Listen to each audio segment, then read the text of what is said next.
Hey, happy St. Patrick's Day from all of us at the Maize and Blue Review and from Good Afternoon Michigan football and basketball.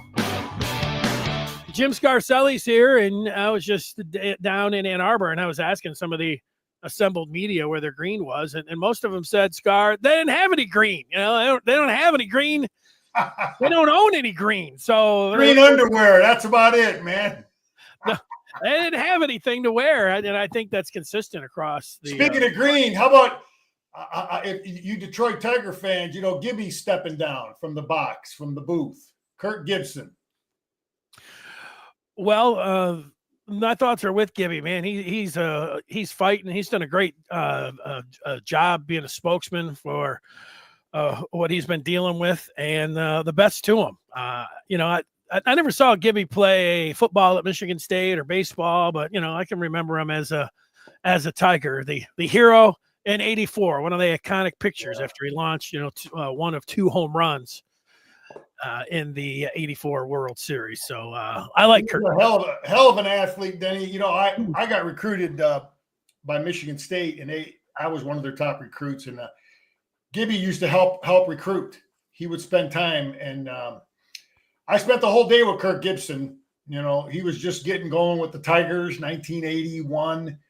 And I got, you know, spent a whole day with him and got to know him. And, you know, he loves his Spartans. You know, it is what it is. He's a proud Spartan, and he was a good guy. And, you know, he's got his foundation doing good things, but he's stepping out, and hell of an athlete, man. Hell of a receiver. He would have played in the NFL. Yeah, fast. I remember being over at Ray Fisher Stadium, Michigan's baseball field, and when you'd bring some of the old timers over there that saw, you know, some of the players back in the day, they all like to talk about Bill Freehand, and nobody could ever get him out. But there were a few that talked about Gibby. There's the track and field building that is beyond the right field wall. I mean, it's way out there. And they said, Gibby used to, you know, he would launch him onto the roof out there. And, you know, until you go out there, it seems like it's 500 feet that you would have to hit one. But more than one person said, oh, yeah, Gibby would hit it out there. No doubt. Yeah, great combination of speed and power in baseball. Yeah. So best of luck to Gibby. Scar, you know, so you going over, you have the any traditions for St. Patrick's Day? You know, I just had corned beef and cabbage and carrots and potatoes, red potatoes for lunch. It was pretty good. Not a big thing. I remember back in the day, up as a student in Ann Arbor, waiting in line at 7 a.m. to get that green beer, Daddy. 7 a.m. baby. You know, when you're young and crazy. No, it ain't no thing, man. Yeah, my experience in college was like every day was St. Patrick's Day without the green beer and green shirt. So when it came to, hey, do you want to go up to the nickel to get quarter beers at 7 a.m? I'm like, I don't know. How about what's another day? It's like another Tuesday, man. How much are they at noon or something? 1 o'clock, you drag yourself out of bed. I went over there one time. Yeah, I mean. Legitimate quarter beers, you know, you're in trouble by 1 or 2 o'clock in the afternoon. There you go, Scar. That's it. One other story, you know, my brother, you go out and it's fun to go out on St. Patrick's Day. I always enjoyed it. You know, my wife calls it amateur night. You know, you get a lot of people out there, but I used to like, you know, you get the beads and all kinds of hats and everything. It's a lot of fun. People are going crazy. But my brother, he's always looking to save a buck. And he used to live by on Woodward. There's this gigantic Irish place, double decker and everything. The word was that Dugan's. There it is. The word at Dugan's is not to go today, Scar, but it is to go tomorrow. You get half off all of the food and any green beer that they have left. I mean, they're basically giving it away. Now, you don't have everybody running around and all the ambiance and everything else, but once or twice, my brother and I going over there at noon, eating half price and an empty bar. Nobody's there nobody's at Dooley's the day after St. Patrick's Day, except me and my brother getting half price. So you can drink all you want by yourself. Yeah, we were sitting over there like, whoa, you know, we were having fun. Once you have, my experience is once you have 3 or 4, it doesn't matter where you're at, you know, so you're good to go. So that's it. Well, that's it with our fun and games with St. Patty's Day. We got spring football to talk. It starts tomorrow. And both coordinators for Michigan, Wink and Chip Lindsey and Wink Martindale, spoke in Ann Arbor. I was there. I'll tell you what they had to say. But we'll start with the Big Ten tournament champions for 2025, Michigan, as they cut down the nets in Indy. And then as they were sitting in the locker room, they find out their fate. They get the dreaded 5 seed in the tournament. And not only that, Scar, they've got to play in Denver at night on Thursday. So congratulations to Michigan. What are you thinking? Well, Denny, it's all about the matchup. I just know it's the same stuff with high school football. It's like, okay, maybe you get, you're the number 1 seed and you get this team. Okay, well, that team might be a terrible matchup, and you'd rather have the second-ranked team. You know what I mean? Or you'd rather have a higher-seeded team. The guy that can answer this question is Dusty May. Dusty May, he knows in his heart how good is UC San Diego. I looked at some film.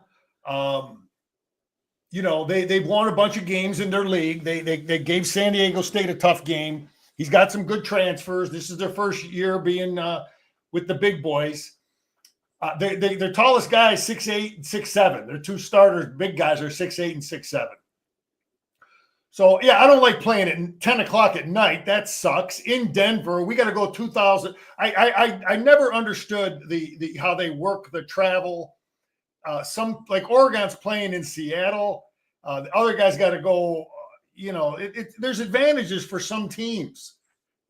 I saw Louisville gets to play in Kentucky. They get to play Creighton in Kentucky. So, anyway, how good is this team? How good is this matchup for us? It might be a great game. It might be a real good matchup for us. Okay.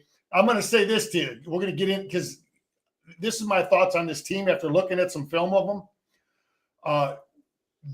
They know, everybody knows we're going to try to do everything we can to get the ball down on the low post to Big Vlad. They go 6'8", 6'7". That's the size they got down there. But if you're coaching UC San Diego, you're going to do everything you can to keep that from happening. So their game plan will be do everything you can to fight the entry pass, and then once he gets it, they're going to double, and they're going to leave. If I'm coaching against Michigan, I would not leave Barnett ever open, and I would not leave Donaldson open at the 3-point line. They'll be late to get to Roddy Gale. They'll be late to get to Reuben Jones, and they'll be late to get to Danny Wolf. That's how I would coach if I'm coaching against Michigan. I am not letting Vlad Golden, when he gets the ball in the low block, that's what they're going to do. So in order to win this game, Dan, I was going to say football game. In order to win this game, we got to have good shooting from the outside because they're going to be some wide open looks because they're going to be so committed to stopping Vlad down low. But I like our chances. I think, you can talk about 4-3, whatever seed. It gets back to the matchup. This might be a great situation. Texas A&M is not a great team. Yale's a beatable team in the second round. So, we can – I don't like the time. I don't like playing at 10 o'clock at night. That sucks. But I'm going to finish up real quick. I think that's one of the problems with being Michigan. I think sometimes the television people say, I'm not putting Michigan on at 2 p.m. That's a primetime game. I'm putting them on at night. And I think that's a price you pay for being Michigan and one of the marquee people that people want to see. There are a lot of people who think that the NCAA selection committee is the same thing as the NCAA infraction committee that's looking at football and has had this contentious situation going on with the football team that's dragging out, that's in the courts and everything else. And so when Michigan got it seemed like a backhanded, Big Ten tournament championship where you look at everything on where Purdue and Wisconsin and how Michigan fared against them. And you can say, Michigan got the shaft.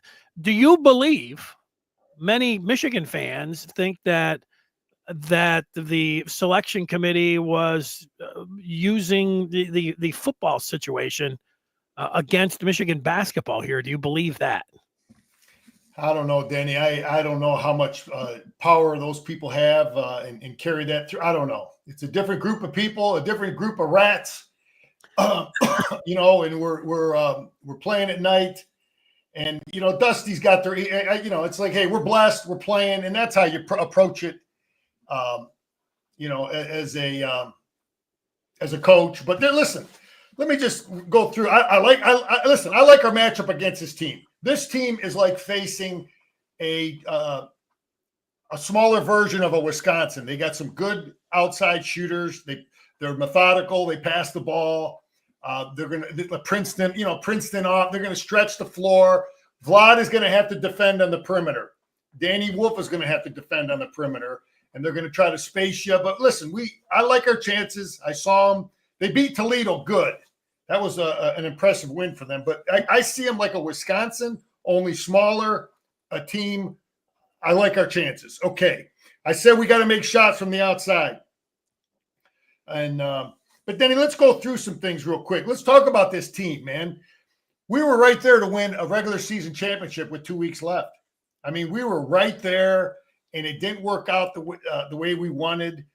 But this is why I really like Dusty, man. And I have a friend that wants to say Dusty May is soft. He doesn't scream at the kids. He doesn't yell at the officials. You know, he's soft. Tom Izzo's okay. All right. Well, listen, I've been watching Dusty May now.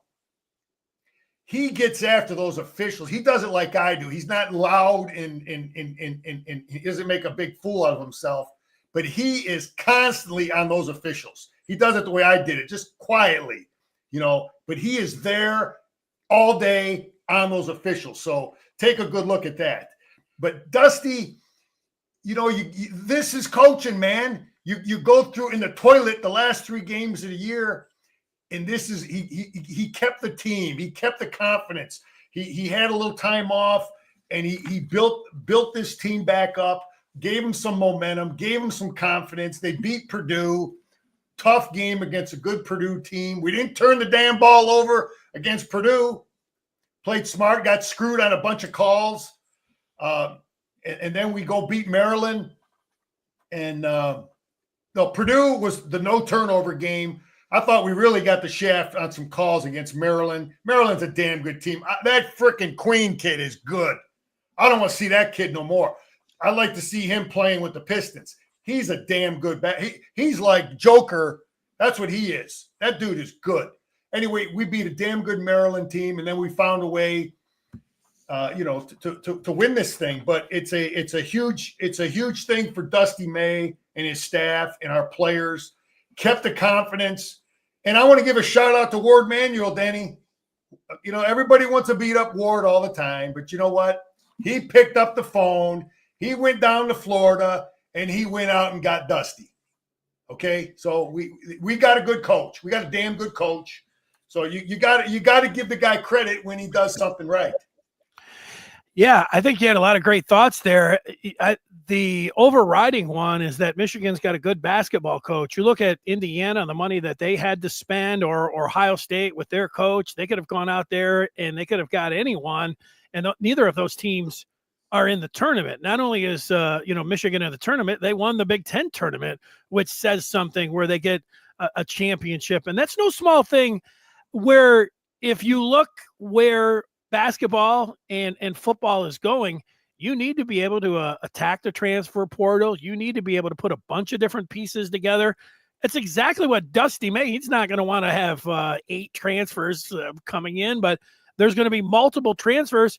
And he did it in his first year. He was able to cobble those guys together and get him out there. And as you said, play for the regular season title all the way to the end and then win the Big Ten tournament. That's I think Michigan fans should feel really good. I know they fizzled down the stretch and they turned it over too much. But you know, you didn't have to sweat out getting a bid, and you ended up getting some hardware. You had a great weekend. If you watched those 3 days, those were you had to bite your nails a lot in there, but in the end, they were cutting down the net. So all of those things. And, as far as Dusty May's demeanor, Dusty, I'm told at practice, Dusty's got his whistle out and his teeth are, and he's a screamer and yeller.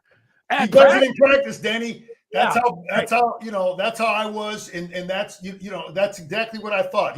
He's getting in their face in practice. He's not embarrassing them in front of the crowd. He's not, he has his methods. He knows exactly, the psychology and the mentality.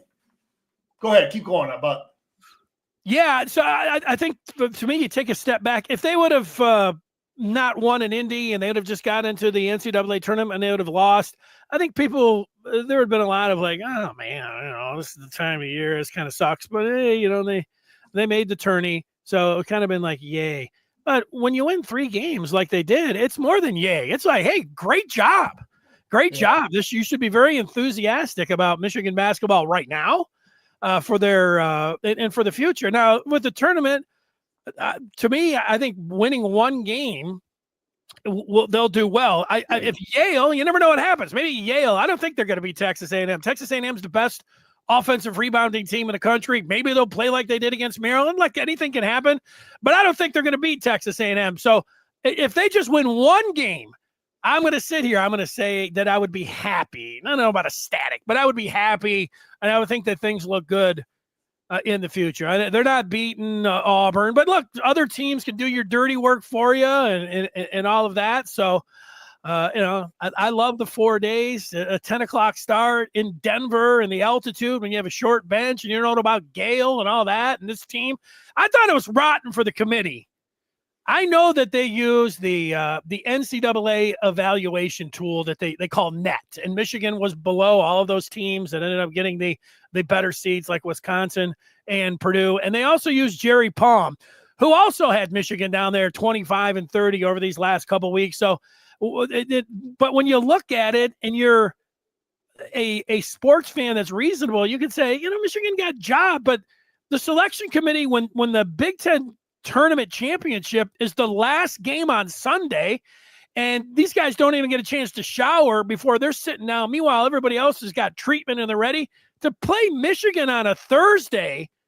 The Big Ten tournament champ, that's an injustice. That's something that's wrong. And that's the worst part. Tom Izzo has always bitched about that, right? And because he was like the lead voice for the Big Ten, that we play on Sunday and then we can't be having it. He got his way. He's not playing on.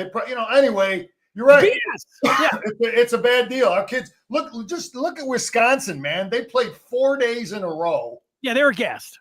They were dead. They were gassed. Now, I don't know if they're playing on Thursday, but yeah, people got to think of these guys. Got to think about. Let me just say this too. Michigan. If I'm Dusty May, I'm going when we have our meeting in the offseason at the beginning of the year with the referees in the Big Ten. I'm pulling out Michigan State film, and I'm showing them how these guys just brutalized dudes under the basket. Because I think John Beilein actually did this.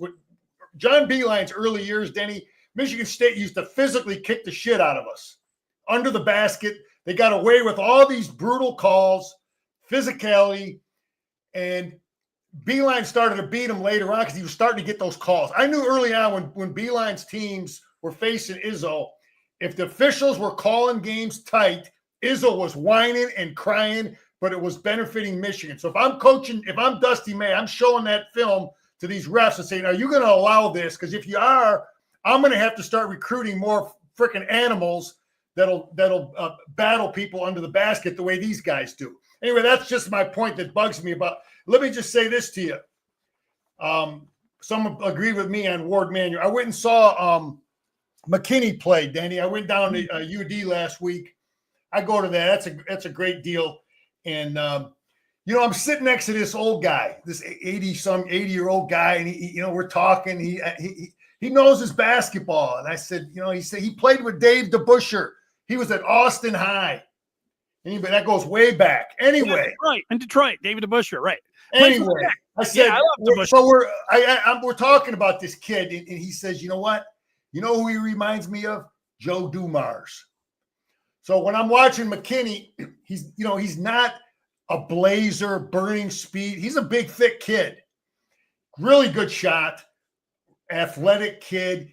He looks like a Joe Dumars type kid. He's a strong guy. He's, so anyway, I liked what I saw from him. He's got a very average team. He's the whole team.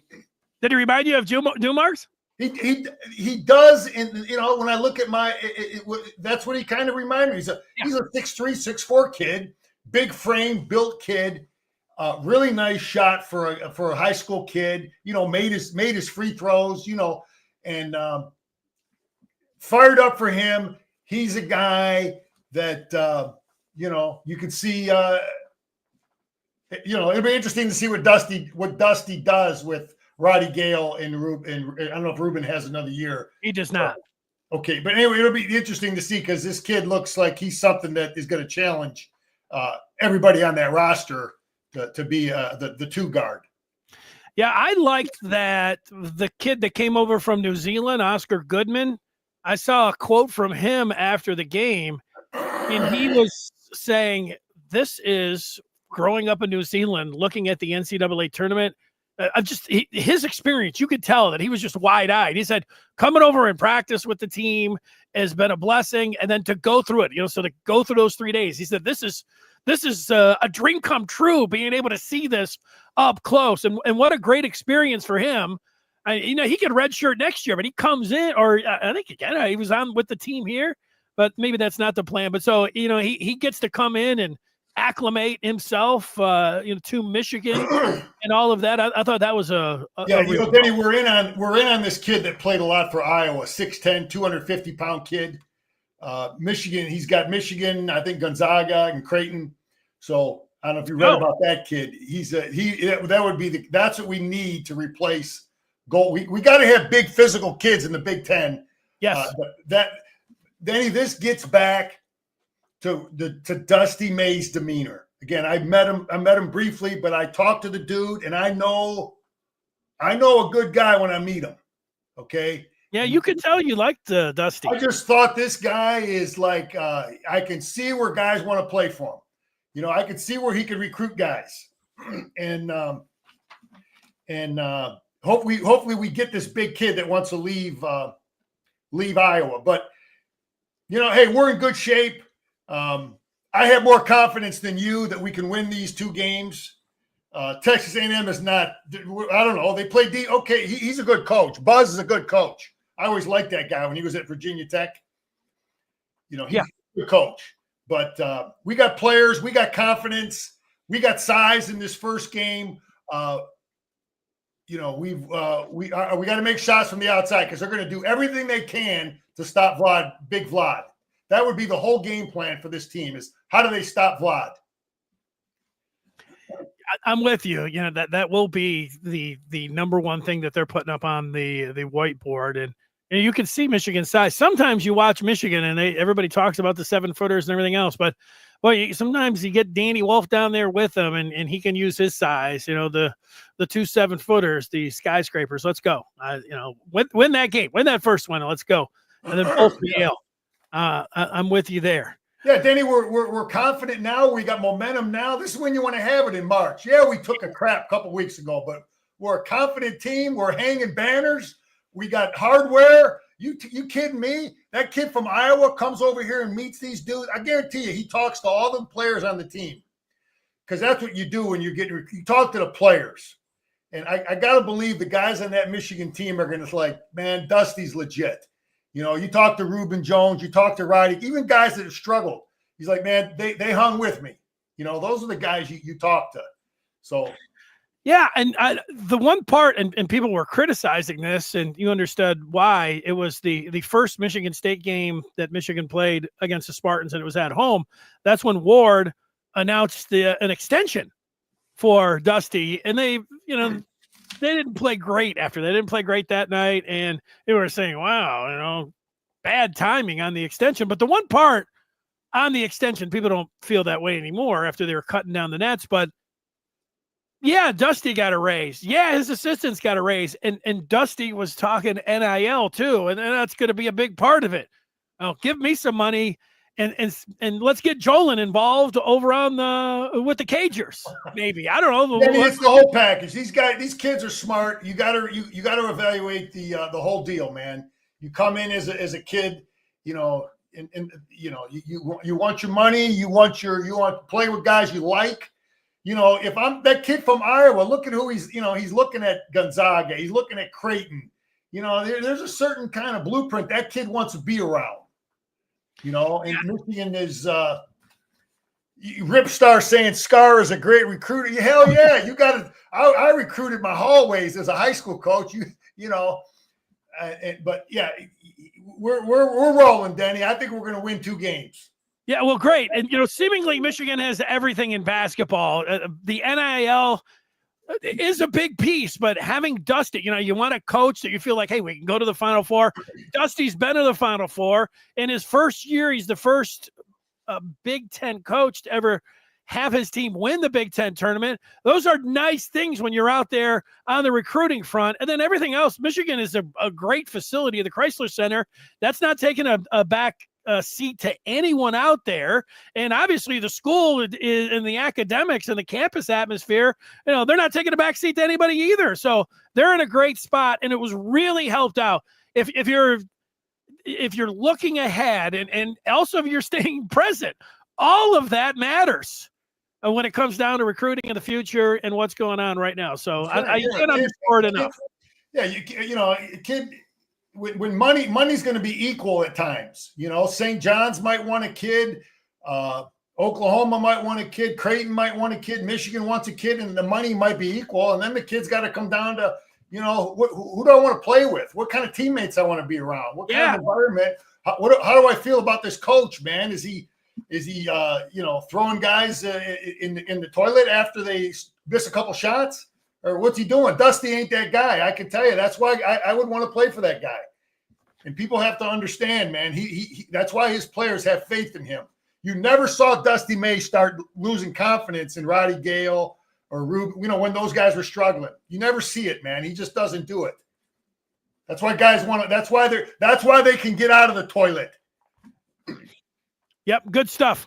Let's transition over to football. Spring football starts tomorrow.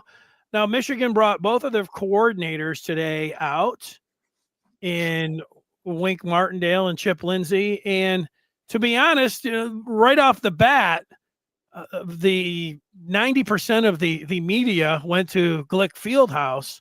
So Wink Martindale, I had an audience, me and like 3 other guys, and maybe some people from the Daily were there, and nobody was asking questions. So it was pretty much me one-on-one with Wink Martindale, but he wasn't coughing up any names. How are you going to replace the first rounders? What's going on? You know, with the defense, is Trey Pierce ready to go? He's like, look, they're starting tomorrow. He really liked what they did in the offseason, the strength program. He did say that if it was right now, he wouldn't necessarily say that Michigan has any first rounders in their defensive room, but he thought that there were plenty of second rounders, second day guys, he mentioned. And I think that as things went on and other people came in and they were asking him kind of the same questions, he wasn't throwing out any names, and he was asked about the freshmen and everything else. But at one point, there was a question about some corners, and he was going through, and he was saying, hey, it was great that Zeke Berry could play inside, and he had to play outside by necessity, and that experience is going to be really good, you know, his versatility. And then he said, and I'll have to look at the video, Shamari Earls. And his face kind of lit up when he talked about it. He's a true freshman, right? True freshman. And you could just tell he wasn't putting anything in, but he said, oh, okay. He said, we got Earls. You could just see how he said. So we hit the jackpot. That's the stuff you don't know about. We hit the jackpot with that kid then. It sounds like that, you know, he wasn't putting anything on anyone. He wasn't talking about any specific players. But he did cough up Shamari Earls, and you could see he had that big smile on his face, and his eyes just lit up when he talked about him a little bit. He said, he's going to be a good one. He said, well, you know what, Denny, you know what we want to hear from him after 2 weeks of spring ball? We want to hear from him what Jim said about Grant and Mason Graham, gift from the football gods. You won't know until you put the pads on. Right. I know it as a coach. You think you know what guys running around with shorts on, but when they put the pads on, then you'll know within a couple practices if you've got the gift from the football gods. I want to hear that. I don't know how many young defensive linemen are in Ann Arbor now, but that's good. Wink, the OG, he brought one of his buddies in, a guy that worked with him or that Espo worked with at Western Michigan. Double D? What's his name? David Denham. What they call him, Double D? He mentioned Double D. Yeah. Okay. Well, anyway, he's with us. He was with Espo with the Broncos, and so I'm not. So he's probably going to take the inside guys. See how they delegate that. But him and Espo go way back, so that'll get somebody zeroed in, getting Espo's guy. To help out inside with the D line. I think I did mention Eric Campbell is with Michigan now. I think we talked about him, my former teammate. But that's good. I'll tell you. I like the light moment, Scar, when Wink was up there and he wasn't saying anything really about the team. He said, "Yeah, we got to wait till we get out there." But he said, "Do I tease Jesse Minter and Mike McDonald that I held Ohio State to 10 points?" And he said, "Oh yeah," he said, "Yeah, I've told those guys." That. That's great, man. And I'll tell you, I think our two edge players more, and I think Barham, who's the edge. Moore could be a second, third round pick. Barham could be he could be a second, third round pick. So we got some guys in there, and but you could tell, he was asked specifically about Barham, and it doesn't. I don't think he's going to be exclusively a rush edge. It sounds like whatever they're going to blitz him, they're going to put him I think they're just going to move him all around. That kind of piece. Okay, so that decision depends on how well your linebackers come along. Yeah, I know I've been there as a coach. You want to move a guy, and you hope that these other guys at this position are, you want to get your best 11 players on the field, and sometimes you see how that plays out. But that's good. They start tomorrow, so. He mentioned Sprague. He liked what talking about Chip Lindsey now on the other side. He was talking about the offensive line. Of course, the offensive line that was there and. In the ReliaQuest Bowl is mostly, what he's going to be able to have at his disposal in the spring. And, of course, he was asked about Bryce Underwood and the receivers. And I asked him if he was going to run the quarterbacks in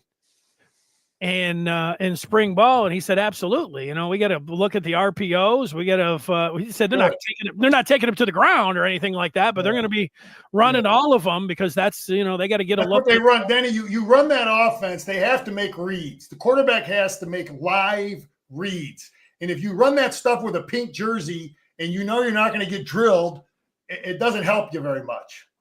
Yeah. So you have to run that stuff. If you're going to run option type stuff, the quarterback has to know he might get drilled. I thought it was interesting. Lindsey was asked because Bryce Underwood went on the Rich Eisen show last week, and Bryce had told the story when he met LeBron James, and he was kidding around with LeBron, and he said it's over for Ohio State. LeBron's a big Ohio State guy. He said it's over for Ohio State. And then later, when he was asked about what he wanted his legacy to be at Michigan, he said 2 Heismans and a natty. It was wow. So they asked Lindsey about that. Lindsey's like, "Oh, I hadn't heard that. Like, just I don't believe him, but I take guys at their word. I don't understand how he couldn't have heard about that, but it's an easy way to just deflect. Benny, you know what that kid will be saying after a couple of years if you ask him that same question. What's that? After he gets Michiganized, after he gets he'll get his mind right. It'll be, I want to be remembered as being a great teammate. I want my teammates to know that I'm there. They could count on me. I want to be known as a reliable team guy that competed like crazy. His attitude you watch how he speaks 2-3 years from now, opposed to what he said as a kid right out of Belleville. Yeah, I agree with you. I agree. I wouldn't be surprised if the next time you hear him, you hear more of that. He just hasn't been around. He hasn't been around get the mind control, man. And speaking of that, I listened to Donaldson and I listened to those guys after the Maryland game. Man, I just love Vlad. These guys are all team guys, man. Yeah. Wolf, Vlad, Donaldson, take no credit, all about the team. You watch Underwood in a couple years. He gets a pass because he's still a young kid. I agree. He will have a totally different mindset. He'll be talking about his teammates. And well, I'm gonna agree and disagree, Scar. I think he will be different, but I think he's going to be different in a couple weeks, not in a couple years. He is only 17, but you can't say that. I think this is, I don't even call it a mulligan. He'll learn. It's just like reading, going through a progression. They'll say, hey, talk about the team. And instead of saying, talking about what the trash talking was with LeBron, say, hey, we had some fun. We kept it between ourselves. He will learn that. I'm guessing he'll learn it. He already has. And I'm thinking that you get him after spring ball and you'll hear a different tone. I mean, it's way different. You get a 17-year-old speaking for the team, representing the team, talking about, it's over for Ohio State. And he could be the starter from game one. I thought Jerry D'Ario made two good points on Friday. He said, Bo didn't want Harbaugh guaranteeing the win in 85 against Ohio State. He said, absolutely not. But once he did, he said, Jimmy said it, so we're going to have to go down there and back him up. And I think that's what Sharon Moore, his approach will be. And then Jerry's thought was, hey, sometimes guys can back it up. And, he was thinking that he would probably change up some of his approach as well. But when, guys like Ali and certain guys, boxing's a little different, because it's just one guy, but sometimes guys are able to back it up, when they talk like that. So we'll see. Yeah, I get it, man. I just, talk about the team and focus on that. And you're right. What else? It's as far as, Denny, we play Oklahoma second game. And what I like about that game for our offense is Brent Venables is a multi defensive guy. He runs a lot of stuff. And what's good about that is our offensive football team will have a whole lot to prepare for before that game two. So that helps you, Denny, as a football team for the many different things you're going to see throughout the season. Do you understand what I'm saying about the upside of that? Yeah, they run a lot of stuff, and that's always been one of his things. You play Venables, you're gonna see a 4-man, a 3-man front, a 2-man front. You're gonna see all kinds of stuff, different coverages, different looks. That's his deal, but it has an upside for us that we have to see a lot of things and prepare for it. So that was the statement I had for for Oklahoma. Yeah, well, that is a game that Michigan is going to step in a lot of ways. Well, because it's a non-conference game, strange territory, and they have been playing nothing but easy teams in the non-conference. Unless you go back to last year, they did play Texas, but that was at home. The two previous years of that were super easy. You got to go back to when they went to Notre Dame.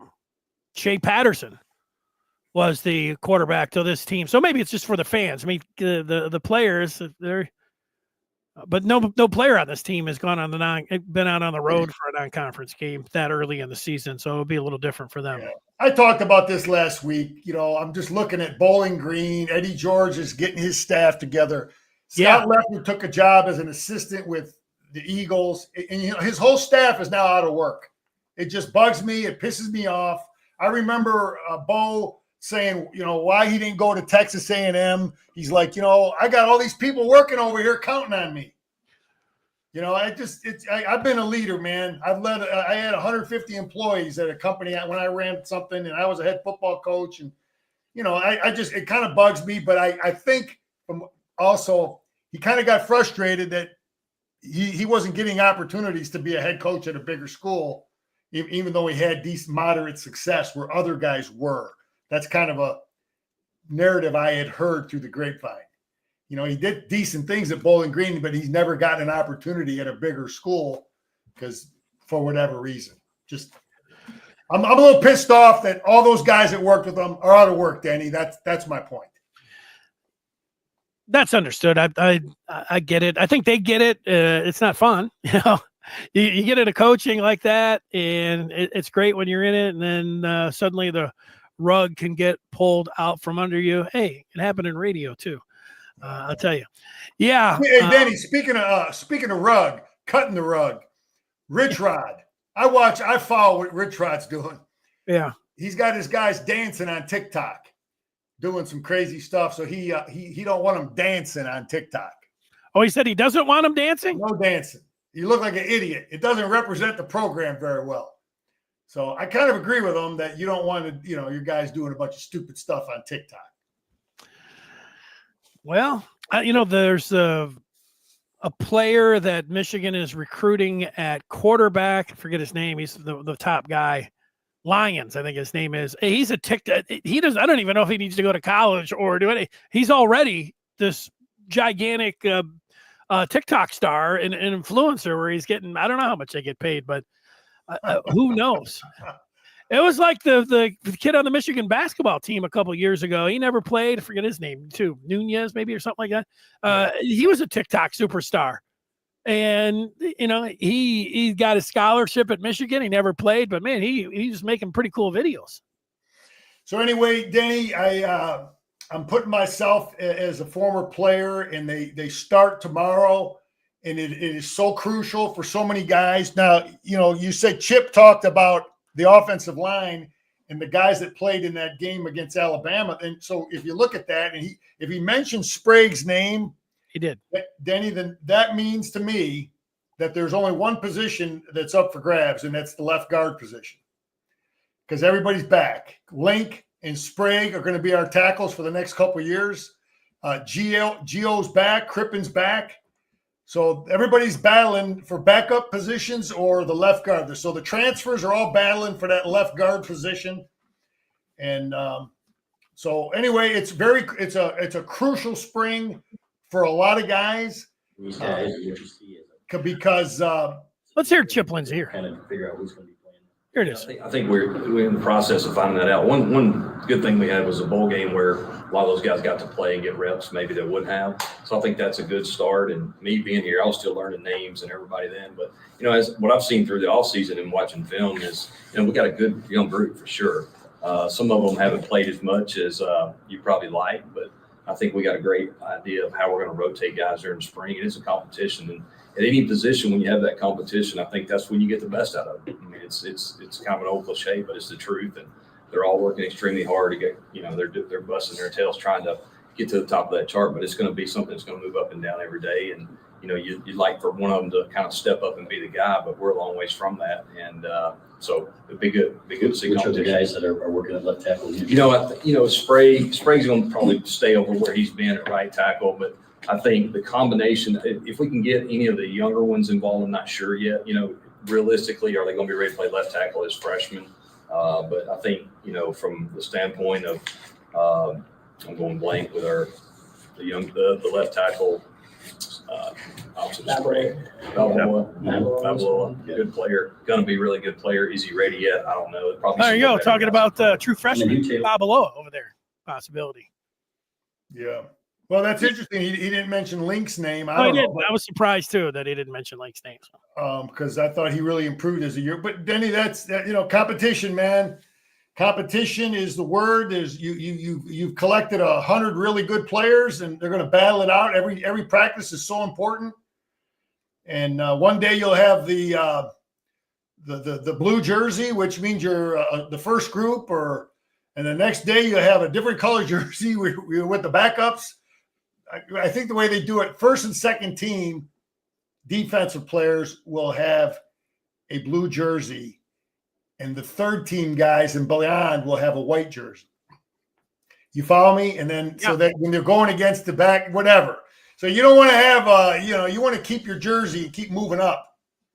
You're right, Rip. There's nobody, still got to earn it, man. I thought he improved, but hopefully hopefully the kind of talent we brought in is just forcing everybody to be uncomfortable. That there's that kind of depth that we have, 44, 50 really, really good players that we can put in. Well, I think that this spring, and you hear these kind of things a lot, but I think this is the most anticipated Michigan football spring ever, considering the quarterback position, the other stars that they have that are true freshmen that could figure in the two deep, if not starting, and then the host of different players in the transfer portal. This could be just like Dusty May's team. You had to get a scorecard to know who everyone is. This Michigan football team could look drastically different from last year's team when they open up against New Mexico on August the 30th. Yeah, I think our running back room is going to be better. The big thing is I want to see a receiver. I want to see a receiver room that is like a legitimate concern that people have to deal with. We don't, that's what we need to see, man. Tight end room is going to be really good. Offensive line is going to be good. Quarterback room is going to be better. Let's have some receivers that are problems for the enemy.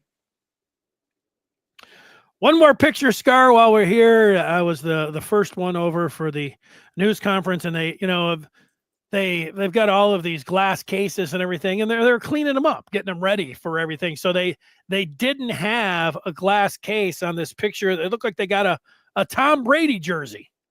So I walked over there, and there it is. All right. There it is, Tom Brady jersey. So that's it. Got that photo. All right, Scar, great job. Did we leave any stone unturned? No, we're good. We're going to Michigan. Have faith, Denny. This team is good. We're going to win 2 games and move on, baby. Hey, Dusty, take us, Dusty. Lead us, big fella. I hope you're right, Scar. Have faith. Take us All out. right, man. We got momentum. We're playing, baby. There he is, Jim Scarcelli. Right to the point. To the point. Maybe what his podcast should be called.